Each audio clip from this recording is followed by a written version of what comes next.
It was the sound of conflict that aroused me once more to the realities of life. For a moment I could neither place my surroundings nor locate the sounds which had aroused me.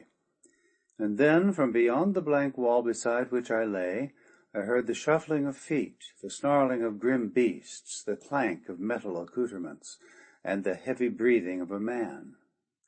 As I rose to my feet, I glanced hurriedly about the chamber in which I had just encountered such a warm reception. The prisoners and the savage brutes rested in their chains by the opposite wall, eyeing me with varying expressions of curiosity, sullen rage, surprise, and hope.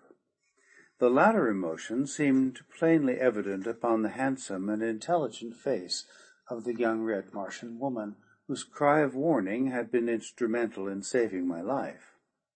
She was a perfect type of that remarkably beautiful race whose outward appearance is identical with the more godlike races of Earthmen, except that this higher race of Martians is of a light reddish copper color.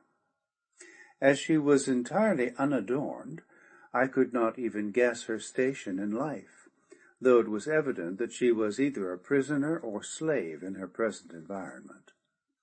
It was several seconds before the sounds upon the opposite side of the partition jolted my slowly returning faculties into a realization of their probable import, and then, of a sudden, I grasped the fact that they were caused by Tars Tarkas in what was evidently a desperate struggle with wild beasts or savage men. With a cry of encouragement, I threw my weight against the secret door, but might as well have essayed the down-hurling of the cliffs themselves. Then I sought feverishly for the secret of the revolving panel, but my search was fruitless, and I was about to raise my longsword against the sullen gold, when the young woman prisoner called out to me, "Save thy sword, O mighty warrior, for thou shalt need it more where it will avail to some purpose. Shatter it not against senseless metal, which yields better to the lightest finger-touch of one who knows its secret." "Know you the secret of it, then?" I asked. "Yes. Release me, and I will give you entrance to the other horror chamber if you wish. The keys to my fetters are upon the first dead of thy foemen. But why would you return to face again the fierce Banth, or whatever other form of destruction they have loosed within that awful trap?"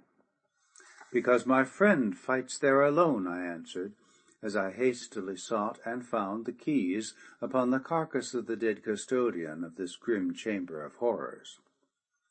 There were many keys upon the oval ring, but the fair Martian maid quickly selected that which sprung the great lock at her waist, and freed, she hurried toward the secret panel. Again she sought out a key upon the ring, this time a slender, needle-like affair, which she inserted in an almost invisible hole in the wall. Instantly the door swung upon its pivot, and the contiguous section of the floor upon which I was standing carried me with it into the chamber where Tars Tarkas fought. The great Thark stood with his back against an angle of the walls, while facing him in a semicircle a half-dozen huge monsters crouched, waiting for an opening.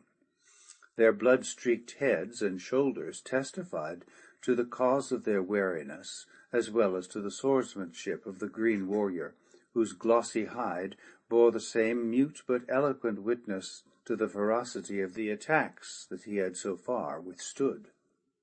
Sharp talons and cruel fangs had torn leg, arm, and breast literally to ribbons. So weak was he from continued exertion and loss of blood, that, but for the supporting wall, I doubt that he even could have stood erect. But with the tenacity and indomitable courage of his kind, he still faced his cruel and relentless foes, the personification of that ancient proverb of his tribe, "Leave to a Thark his head and one hand, and he may yet conquer." As he saw me enter, a grim smile touched those grim lips of his, but whether the smile signified relief or merely amusement at the sight of my own bloody and disheveled condition, I do not know. As I was about to spring into the conflict with my sharp longsword, I felt a gentle hand upon my shoulder, and turning found, to my surprise, that the young woman had followed me into the chamber. "Wait," she whispered. "Leave them to me." And pushing me, advanced, all defenceless and unarmed, upon the snarling banths. When quite close to them, she spoke a single Martian word in low but peremptory tones. Like lightning, the great beasts wheeled upon her, and I looked to see her torn to pieces before I could reach her side. But instead, the creatures slunk to her feet like puppies that expect a merited whipping. Again she spoke to them, but in tones so low I could not catch the words, and then she started toward the opposite side of the chamber, with the 6 mighty monsters trailing at heel. One by one she sent them through the secret panel into the room beyond, and when the last had passed from the chamber, where we stood in wide-eyed amazement, she turned and smiled at us, and then herself passed through, leaving us alone. For a moment neither of us spoke. Then Tarstarchus said, "I heard the fighting beyond the partition through which you passed, but I did not fear for you, John Carter, until I heard the report of a revolver shot. I knew that there lived no man upon all Barsoom who could face you with naked steel and live, but the shot stripped the last vestige of hope from me, since you I knew to be without firearms. Tell me of it." I did as he bade, and then together we sought the secret panel through which I had just entered the apartment, the one at the opposite end of the room from that through which the girl had led her savage companions. To our disappointment, the panel eluded our every effort to negotiate its secret lock. We felt that, once beyond it, we might look with some little hope of success for a passage to the outside world. The fact that the prisoners within were securely chained led us to believe that surely there must be an avenue of escape from the terrible creatures which inhabited this unspeakable place. Again and again we turned from one door to another, from the baffling golden panel at one end of the chamber to its mate at the other, equally baffling. When we had about given up all hope, one of the panels turned silently toward us, and the young woman who had led away the banths stood once more beside us. "Who are you?" she asked, "and what your mission, that you have the temerity to attempt to escape from the valley door, and the death you have chosen?" "I have chosen no death, maiden," I replied. "I am not of Barsoom, nor have I taken yet the voluntary pilgrimage upon the river Ice. My friend here is Jeddak of all the Tharks, and though he has not yet expressed a desire to return to the living world, I am taking him with me from the living lie that hath lured him to this frightful place. I am of another world. I am John Carter, Prince of the House of Tardus Mors, Jeddak of Helium. Perchance some faint rumor of me may have leaked within the confines of your hellish abode." She smiled. "Yes," she replied, "naught that passes in the world we have left is unknown here. I have heard of you many years ago.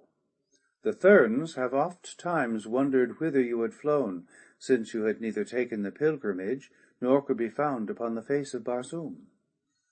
"Tell me," I said, "and who be you, and why a prisoner, yet with power over the ferocious beasts of the place that denotes familiarity and authority far beyond that which might be expected of a prisoner or a slave?"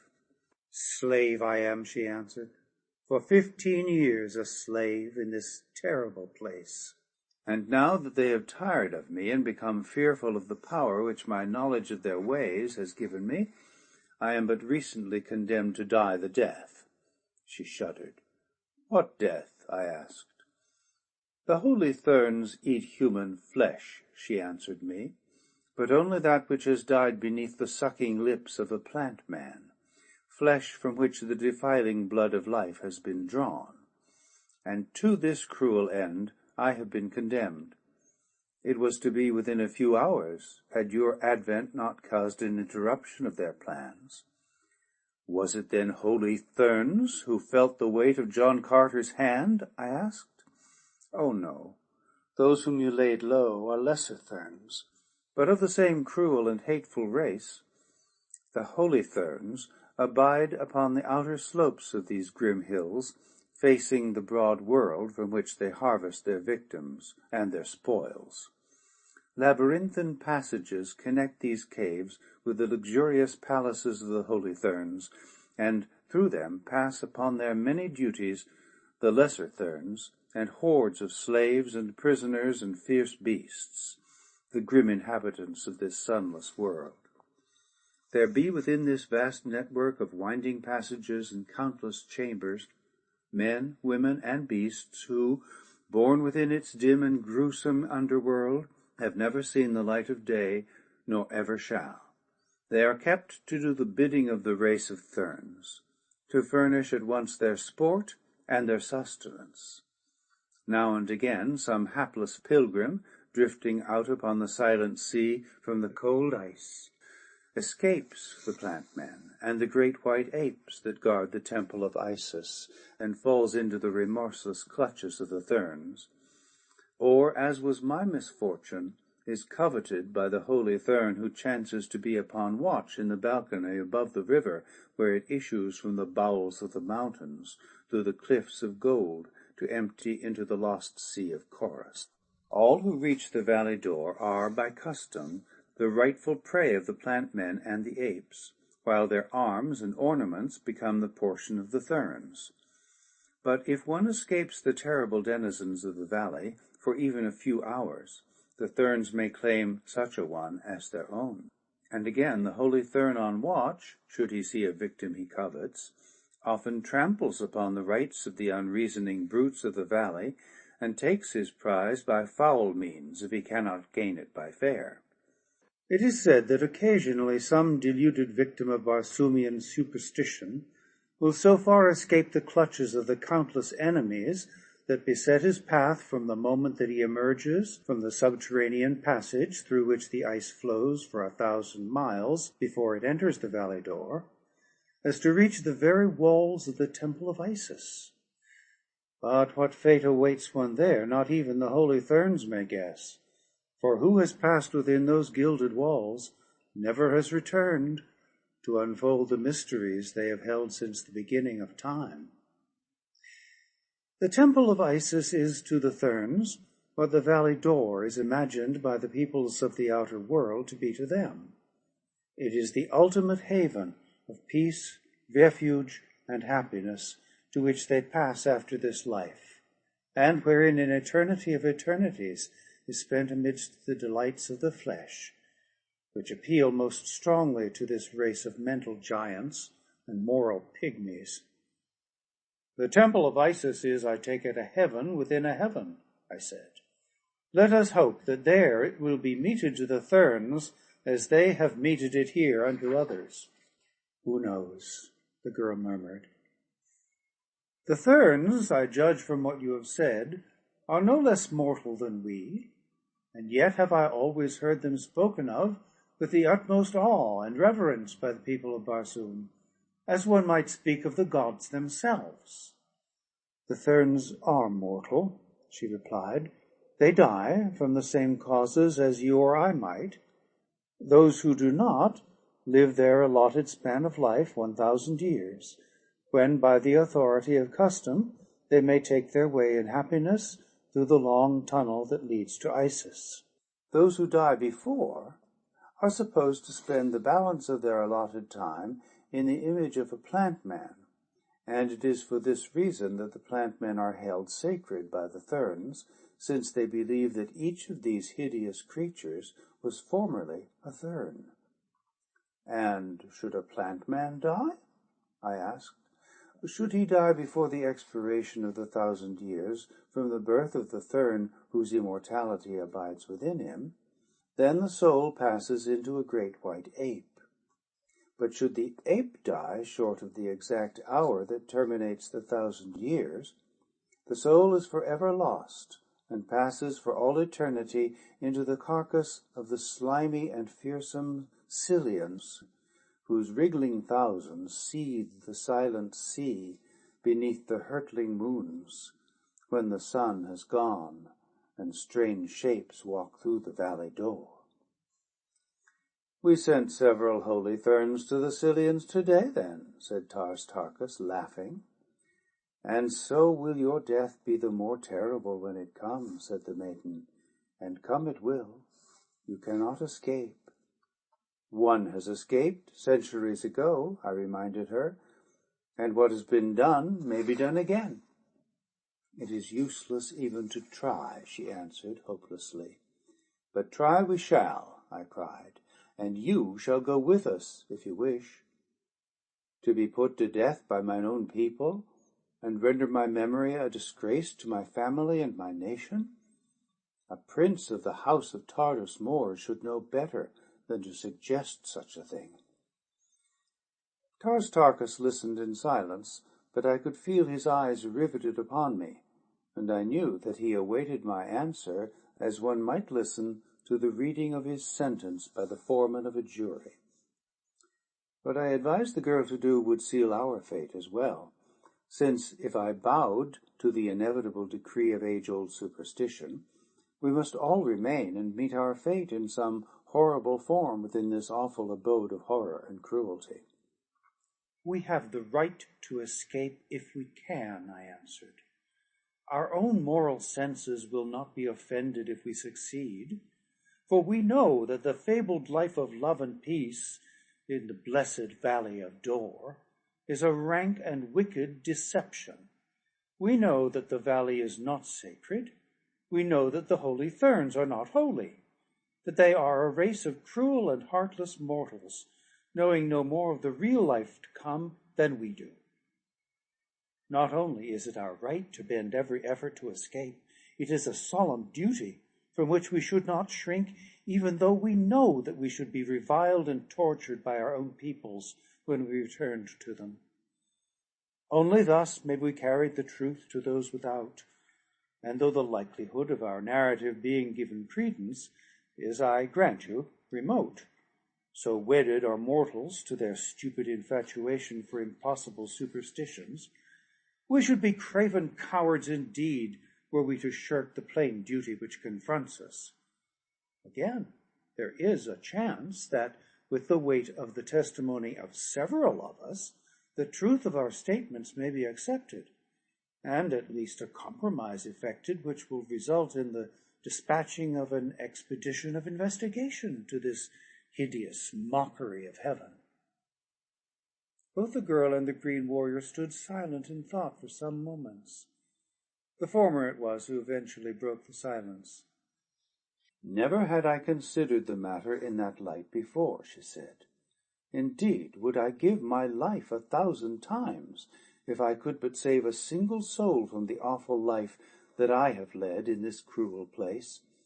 Yes, you are right, and I will go with you as far as we can go, but I doubt that we shall ever escape. I turned an inquiring glance toward the Thark. To the gates of Isis, or to the bottom of Chorus, spoke the green warrior. To the snows to the north, or to the snows to the south. Tartarchus follows where John Carter leads. I have spoken. Come then, I cried, we must make the start, for we could not be further from escape than we now are, in the heart of this mountain, and within the 4 walls of this chamber of death. Come then, said the girl, but do not flatter yourself that you can find no worse place than this within the territory of the Therns. So saying, she swung the secret panel that separated us from the apartment in which I had found her, and we stepped through once more into the presence of the other prisoners. There were in all 10 red Martians, men and women, and when we had briefly explained our plan, they decided to join forces with us, though it was evident that it was with some considerable misgivings that they thus tempted fate by opposing an ancient superstition, even though each knew through cruel experience the fallacy of its entire fabric. Thuvia, the girl whom I had first freed, soon had the others at liberty. Tartarchus and I stripped the bodies of the 2 Therns of their weapons, which included swords, daggers, and 2 revolvers of the curious and deadly type manufactured by the Red Martians. We distributed the weapons as far as they would go among our followers, giving the firearms to 2 of the women, Thuvia being one so armed. With the latter as our guide, we set off rapidly but cautiously through a maze of passages, crossing great chambers hewn from the solid metal of the cliff, following winding corridors, ascending steep inclines, and now and again concealing ourselves in dark recesses at the sound of approaching footsteps. Our destination, Thuvia said, was a distant storeroom where arms and ammunition in plenty might be found. From there she was to lead us to the summit of the cliffs, from where it would require both wondrous wit and mighty fighting to win our way through the very heart of the stronghold of the Holy Therns to the world without. "And even then, O Prince," she cried, "the arm of the Holy Thern is long. It reaches to every nation of Barsoom. His secret temples are hidden in the heart of every community. Wherever we go, should we escape, we shall find that word of our coming has preceded us, and death awaits us before we may pollute the air with our blasphemies." We had proceeded for possibly an hour without serious interruption, and Thuvia had just whispered to me that we were approaching our first destination, when, on entering a great chamber, we came upon a man, evidently a Thern. He wore, in addition to his leathern trappings and jewelled ornaments, a great circlet of gold about his brow, in the exact centre of which was set an immense stone, the exact counterpart of that which I had seen upon the breast of the little old man at the atmosphere plant nearly 20 years before. It is the one priceless jewel of Barsoom. Only 2 are known to exist, and those are worn as the insignia of their rank and position by the 2 old men in whose charge was placed the operation of the great engines which pump the artificial atmosphere to all parts of Mars from the huge atmosphere plant, the secret to whose mighty portals placed in my possession the ability to save from immediate extinction the life of a whole world. The stone worn by the Thern who confronted us was of about the same size as that which I had seen before, 1 inch in diameter, I should say. It scintillated 9 different and distinct rays, the 7 primary colors of our earthly prism, and the 2 rays which are unknown upon earth, but whose wondrous beauty is indescribable. As the Thern saw us, his eyes narrowed to 2 nasty slits. "Stop!" he cried. "What means this, Thuvia?" For answer, the girl raised her revolver and fired point blank at him. Without a sound, he sank to the earth, dead. "Beast!" she hissed. "After all these years, I am at last revenged." Then, as she turned toward me, evidently with a word of explanation on her lips, her eyes suddenly widened as they rested upon me, and with a little exclamation she started toward me. "Oh, Prince!" she cried, "fate is indeed kind to us. The way is still difficult, but through this vile thing upon the floor we may yet win to the outer world. Notest thou not the remarkable resemblance between this holy Thern and thyself?" The man was indeed of my precise stature, nor were his eyes and features unlike mine, but his hair was a mass of flowing yellow locks, like those of the 2 I had killed, while mine is black and close-cropped. "What of the resemblance?" I asked the girl Thuvia. "Do you wish me with my black short hair to pose as a yellow-haired priest of this infernal cult?" She smiled, and for answer approached the body of the man she had slain, and kneeling beside it, removed the circlet of gold from the forehead, and then, to my utter amazement, lifted the entire scalp bodily from the corpse's head. Rising, she advanced to my side, and placing the yellow wig over my black hair, crowned me with the golden circlet, set with the magnificent gem. "Now don his harness, Prince," she said, "and you may pass where you will in the realms of the Therns, for Sator Throg was a holy Thern of the 10th cycle, and mighty among his kind. As I stooped to the dead man to do her bidding, I noted that not a hair grew upon his head, which was quite as bald as an egg." "They are all thus from birth," explained Thuvia, noting my surprise. "The race from which they sprang were crowned with a luxuriant growth of golden hair. But for many ages the present race has been entirely bald. The wig, however, has come to be a part of their apparel, and so important a part do they consider it, that it is cause for the deepest disgrace were a Thern to appear in public without it." In another moment I stood garbed in the habiliments of a holy Thern. At Thuvia's suggestion, 2 of the released prisoners bore the body of the dead Thern upon their shoulders with us as we continued our journey toward the storeroom, which we reached without further mishap. Here the keys which Thuvia bore from the dead Thern of the prison vault were the means of giving us immediate entrance to the chamber, and very quickly we were thoroughly outfitted with arms and ammunition. By this time I was so thoroughly fagged out that I could go no further, so I threw myself upon the floor, bidding Tars Tarkas to do likewise, and cautioning 2 of the released prisoners to keep careful watch. In an instant I was asleep. End of chapter 4. Recording by Thomas Copeland.